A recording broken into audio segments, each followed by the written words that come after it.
ஸ்ரீ, வீட்டில் குளிக்க அல்லது ஷவர் எடுக்க நீங்கள் பாதுகாப்பாகவும் சுயாதீனமாகவும் இருக்க பல்வேறு உபகரணங்களை பயன்படுத்தலாம். அது ஒருவருக்கு குளியலறை அல்லது குளியலறையில் ஷவர் இருந்தால் இங்கு உள்ளதைப் போல நாம் குளியல் பலகையை பயன்படுத்தலாம். முதலில் எப்போதும் ஒரு நழுவாத பாயை பயன்படுத்துவது முக்கியம். அதை குளியலறையின் அடியில் வைக்கவும், பின்னர் இந்த உபகரணத்தை பயன்படுத்தலாம். இது குளியல் பலகை என்று அழைக்கப்படுகிறது. இது உங்கள் குளியலறைக்கு பொருந்தும் வகையில் கீழே சரி செய்யக்கூடிய கால்கள் உள்ளன.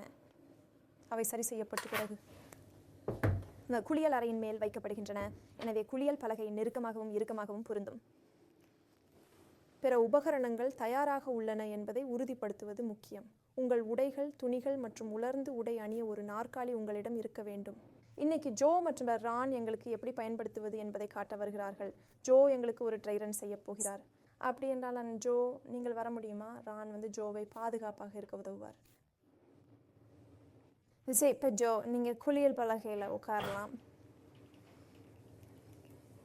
பிறகு உங்கள் கால்களை உள்ள சுழற்றும்.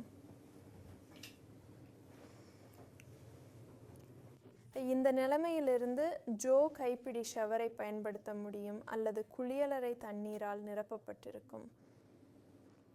சரி, அவள் குளித்த பிறகு ஜோ உங்கள் கால்களை குளியலறையிலிருந்து வெளியே கொண்டு வர முடியுமா?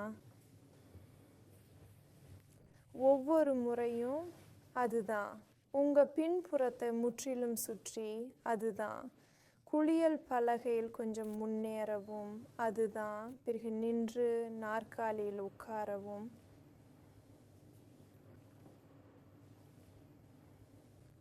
வீட்டில் ஒரு நிலையான ஷவர் பெட்டியுடன் அதில் உள்ளே செல்லும் படி உள்ளது.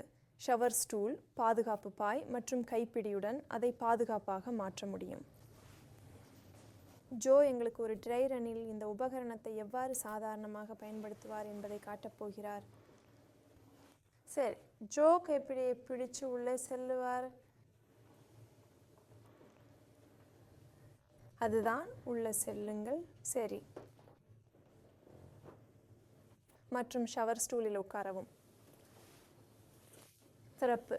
இப்போது ஜோ வழக்கம் போல ஷவர் எடுக்க முடியும். பின்னர் வெளியே வர அவள் மாறாக செய்கிறாள்.